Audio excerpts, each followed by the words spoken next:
I don't know. I don't even know what I'm going to say.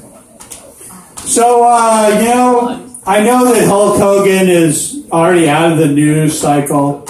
But, you know, I was just thinking about him today. And everyone hates him now. But, you know, I always hated that fucking guy, man. I always did. It's nothing new to me, you know? I hated his whole just steroid and Viagra encrusted self running around being an asshole. I just hated that guy. And his bald head. He has long hair and he's bald. Why do you do that? If you're bald, don't have long hair anymore. I call that the sound man, the LA sound man haircut. You seen that guy? The guy that used to be a hippie and now he's bald, but he won't let go of his long hair. Have you seen that?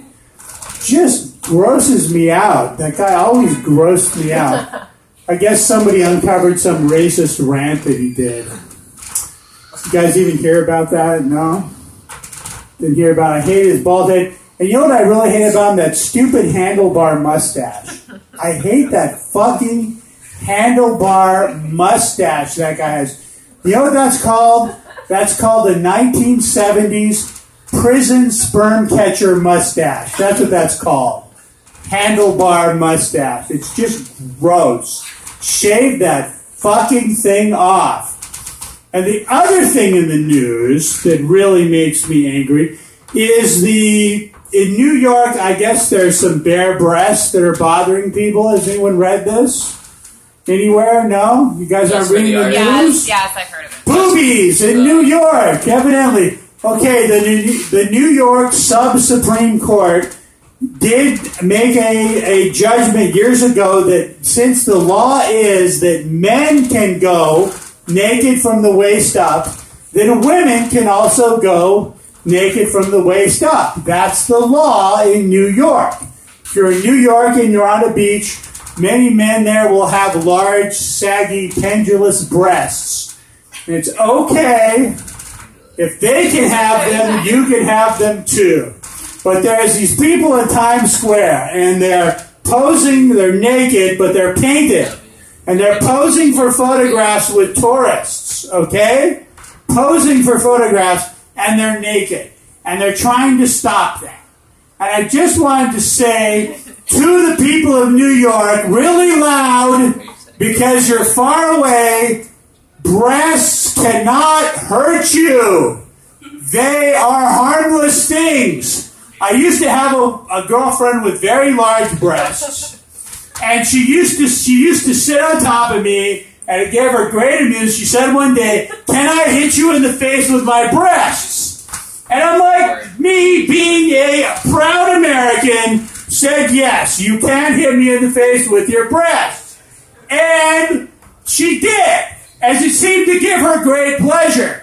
And no matter how, she was very athletic and strong, and no matter, they were very large, and no matter how hard she hit me, it did not hurt. So people of New York, don't worry about the breasts. They cannot hurt you. You're not going to have to worry. You're going to be eating coffee at a sidewalk cafe, and a breast is actually going to hit you in the face. You're going to get a black eye or anything like that. You don't have to worry about it. I was reading about why men are so obsessed with breasts, and it was a psychiatrist was talking about it, and she said that the breast is the first thing that we have a relationship with. We don't actually have a relationship with our mother. The first thing is we can't see the mother because our eyes aren't focusing yet. The first thing we learn to focus on is the breast.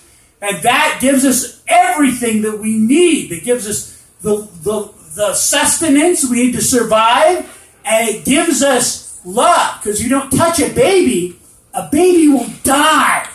Really, they'll die if you don't touch them. So you have to touch a baby. And if you don't touch them, they'll just die. You can feed them intravenously, they'll still die. You have to touch the baby. Have to have love in order to want to live and survive. So you get that from the breast.